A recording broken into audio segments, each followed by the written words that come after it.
Okay, in relation to Lord of the Flies, chapter 6, we're going to have a little look at something called democratic backsliding. So, before we do that, let's look at a democracy. Well, these are some of the characteristics of a democracy. They have free and fair elections, so all the people in the country, the society, the governance, they are allowed to vote for someone who speaks on their behalf. They get to vote on different things. And this is one of the biggest characteristics of a democracy. There's also equality. As I said before, everyone has an equal and fair vote. So that's a huge part of it. If obviously one group of people got 4 votes and another group only got 1, that wouldn't be fair and that wouldn't be a democracy. They also have freedom of speech. They're allowed to say what they want. They're allowed to criticise the government, criticise the people in charge. This is a characteristic of a fair democracy, as is free media. So the government don't own the media, they're private companies, and the media hold the government accountable. There's also political options. So there's possibly 2 parties or 3 parties. In America, you have the Liberals or the Democrats. In England, you have the Conservatives or the Labour. There's even other parties, but they're the 2 major ones. So in a democracy, there's going to be more than one political party. So democratic backsliding, this is removing some of those things. So it would be stopping elections for whatever reason. It would be not treating all people equally and giving some people more of a voice than others. It'd be stopping freedom of speech through censorship and maybe getting rid of the media and just having government media. And it would possibly be removing political parties and just having one political party. So let's have a look at some of those in more detail. First of all, why do governments backslide on democracy? Why does this happen? Well, the easy answer is so that they can hold on to their power. So a government get into power, they get into office, and they decide they don't want to leave. Typically, a lot of governments, politicians, they will be allowed to be in office for maybe 2 terms. So depending on the country, that might be like 8 years. They're only allowed to be like the president, the prime minister for like 8 years. But some people want longer. So, we've got some people here. This is Prayut Chan. He's from Thailand. He doesn't want to give up his power. This is Marudo from Venezuela, another person who doesn't want to give up his power.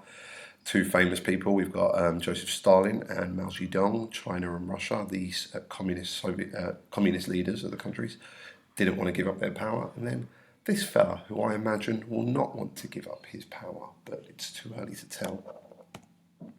So how do they do this?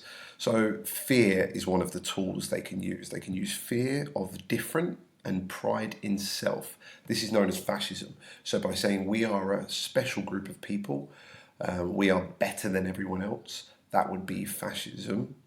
And everyone else who's different, we need to fear them, they're evil, they're horrible. So obviously in Nazi Germany, it was pride in the Aryans, pride in the natural German blonde hair, blue eyes, and then fear and hatred of the Jews and anyone else who is different, quite frankly.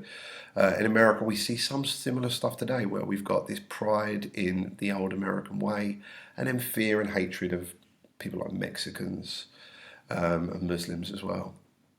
They could also do it through force. So you could have a revolution, as they did have in France. Now, what I find really interesting here, particularly pertaining to Lord of the Flies, is the castle at the end of the island. They refer to it as a bastion. Now, bastion is a palace or a castle or a fort, but it's a French word, and it has connotations with the French Revolution, where the people took hold of the people in charge, really, and then beheaded a lot of people. You could also do it for a military coup. So we got a picture of Thailand here, where the military, because they say that things are under threat, the military take charge of the country and then refuse to give it up. So this would be an example. Would be Thailand. They could stop 3 forts, so censorship, again, ban what people say. Again, in Thailand, they have a rule called lèse majesté rule, where you're not allowed to criticise the royal family or the government, and people who do get up to 30 years in prison. Or you could do it through a threat, real or concocted. So on the left, I have a picture of coronavirus. Now, coronavirus is very, very real. It is a real threat. We do have to be extremely careful. However, when we look at countries like China, they were able to easily manage coronavirus because they're already a country that has backslided democratically. They are an authoritarian government, an authoritarian state which controls the people. So they had no problem telling everyone, get indoors, stay indoors, we're locking your doors. Do not argue, do what you're told. They had no problem doing that really early on. Whereas countries in the West, England, for example, it's very difficult for countries like to suddenly become authoritarian and say you must stay indoors. So a real threat, and that is what's happening now. You know, countries in England, like England, for example, or America, or Italy in particular, are forcing their residents to stay indoors. That's a force from the government, which in a sense is democratic backsliding, but the threat is very real. On the other hand, though, there are obviously concocted threats. So Poland, for instance, say that they have a danger to their national way of life. This was, again, a Nazi rhetoric that we're in danger of our way of life. Communist Russia, capitalist America in the Cold War. The threat probably was quite real, actually, but they definitely blew it up a lot more, that our way of life is in danger. We must protect it at all costs, and therefore you have to suspend some of your democratic privileges in countries like Russia, for instance. Again, picture of Poland there, rule of law under threat. So how do they do it? Well, there's a couple of other ways. So we've looked at these ones. Let's look at some of these now. I want to talk about this. So you probably know this man. This is Vladimir Putin of Russia. And when you think of the leader of Russia, you think Vladimir Putin, and he is. But he's not the prime minister. The prime minister is Mikhail Mishustin. Okay, and this is really interesting. So Putin, to hold on to power, he has a separate position in office. People do not vote for Putin. He's in power. That's done. He is holding on to that power. What he does instead is he offers political prime ministers, but they don't actually do anything. They're not the real leader of the country. He is. He's the one who deals with other countries. He's the one who has the final say on everything. So they have this front man to give it the idea that there's a democratically elected official, but in reality Putin is just holding on to power. So that's one way for democratic backsliding, is to basically create a new position for you that puts you in charge of the country, but you're not the elected official. There's still an elected official that comes in and out. There's still a prime minister, there's still a president, but you created a new position above that. Another thing they could do is they could stop elections. Again, in Thailand, they stop elections regularly because they say to elect will cause the two different political systems to argue and fight and then create riots in the country and kill people. So they say, we're not going to have elections, we're going to keep our power. Lots of countries will say no elections for the next, even though we plan to have them next year, we're going to wait another year because we've got problems in the country. So that's one way of doing it.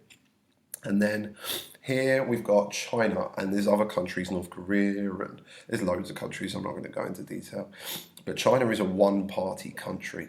There is only, you have to vote. By law, you have to go out there and vote. But there's only one political party, and that's the Democratic People's Republic of China, or whatever it's called now. They have obviously similar in North Korea. So there's only one party to vote for, but you still have to vote for them. So these are another couple of ways to hold on to that power, to backslide democratically. So let's look at some of the causes. I'll go from right to left here. So on the right, we've got the extreme. This is probably what happens after. This wouldn't be the early days. This would be after a while of democratic backsliding. So this is North Korea. This woman's really famous. She's a news reader in North Korea. And North Korea is already not a democratic country, right? And what they've done is they have state media, so they own all of the news and they tell the news what to say to the people. So the people trust the news, but the news just say what the government want them to say.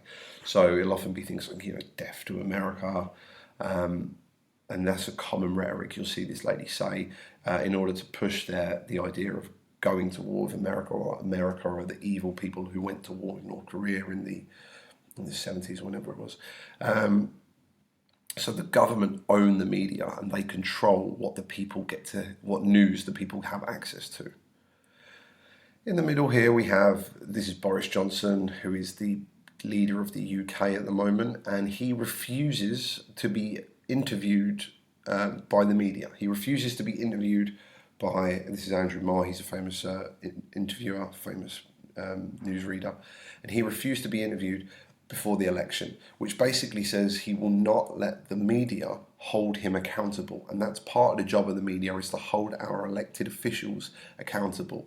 And Boris Johnson said, nope, not doing that. So the media can't ask him any questions, which they can then tell the general public. So Boris Johnson gets to do what he wants, really. And that's another example of democratic backsliding. So this would be after it, really, but this is in the beginning. Another example in the beginning would be what Boris Johnson did during the Brexit age, Boris Johnson, Nigel Farage, and also Donald Trump now as well, is this idea that most people don't trust politicians, they don't trust the government. So what Boris Johnson and Donald Trump do is they say, trust us, we're on your side, we're different to everyone else, trust us. It's the media you can't trust, that's fake news, CNN, fake news.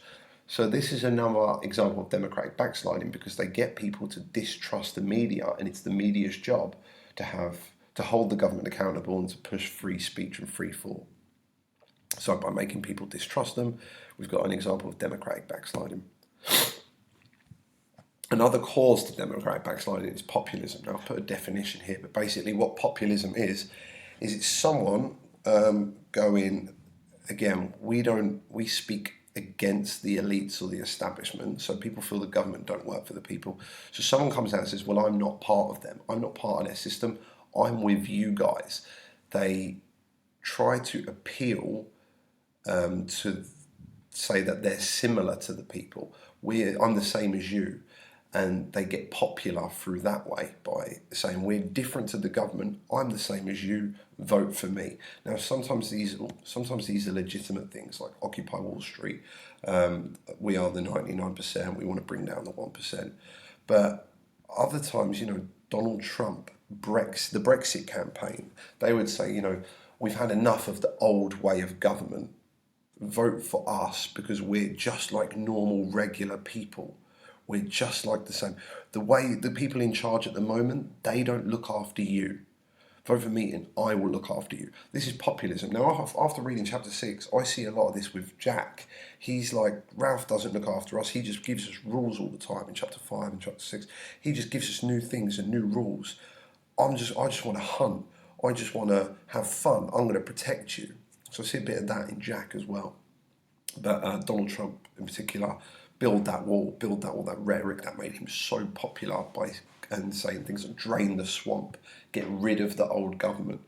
That makes him appear like one of the regular people. The same thing happened with Brexit.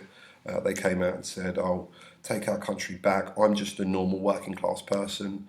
I hang out with other regular people. Vote for me and I have your best interests. Obviously, Brexit, Donald Trump, they don't have the people's best interests. They will still look after themselves once they get into power. Other causes is inequality.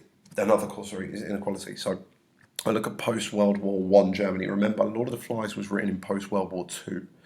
And World War II happened in part because of populism. Hitler came out and said, I'm just like you. The reason we don't have any money is because of the Jews. Vote for me. I'm the same as you. So populism was part, but also inequality. So after World War I, Germany had to pay loads of money, 6 billion francs, after the Treaty of Versailles, and they had to get rid of their army and a bunch of other things. And so this inequality allows people like Hitler to come out and say, this isn't fair.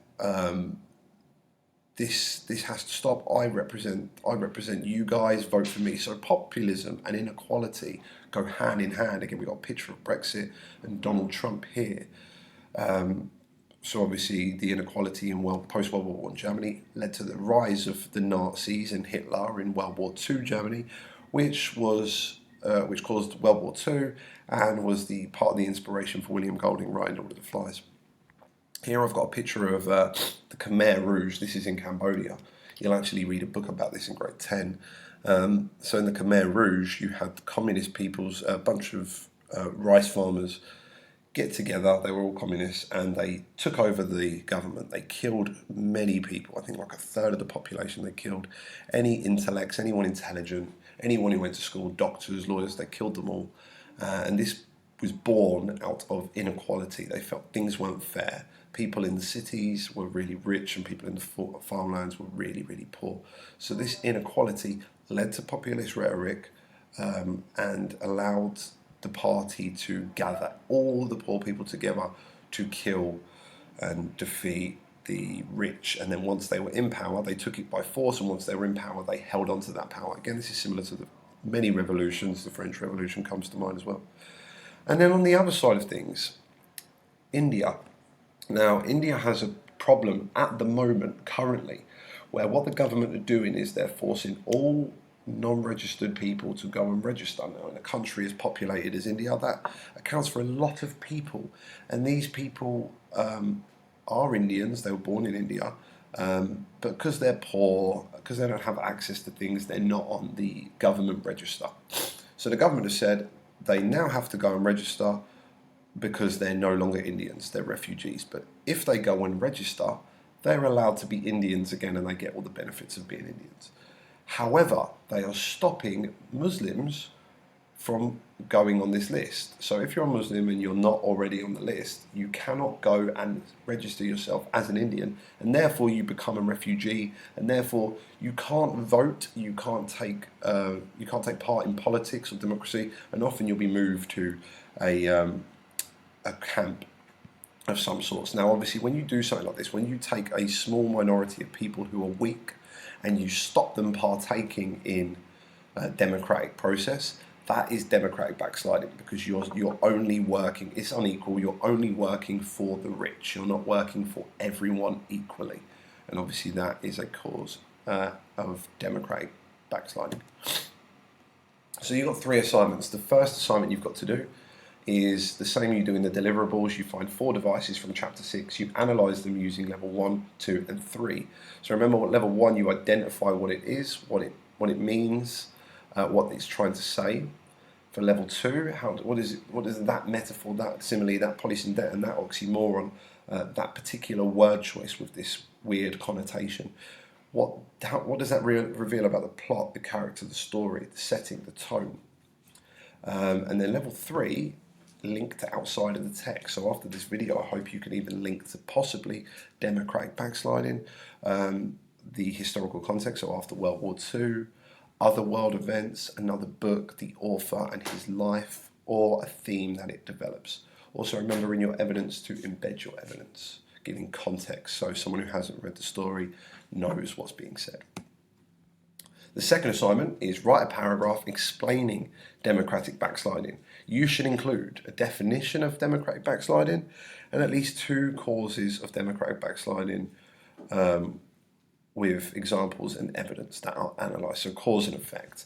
So I've actually given you sentence stems. So democratic backsliding is the removal of democratic process, free democracy, something like that. What's the definition of it and why? Due to what? Due to politicians wanting to hold on to power, fear, pride, fascism, whatever you want to pick.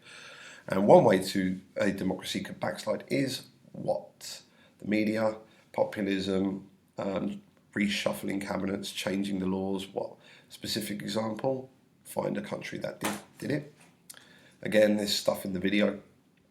In this case, what happened? So go in detail, what actually happened, what were the effects, what's happening now.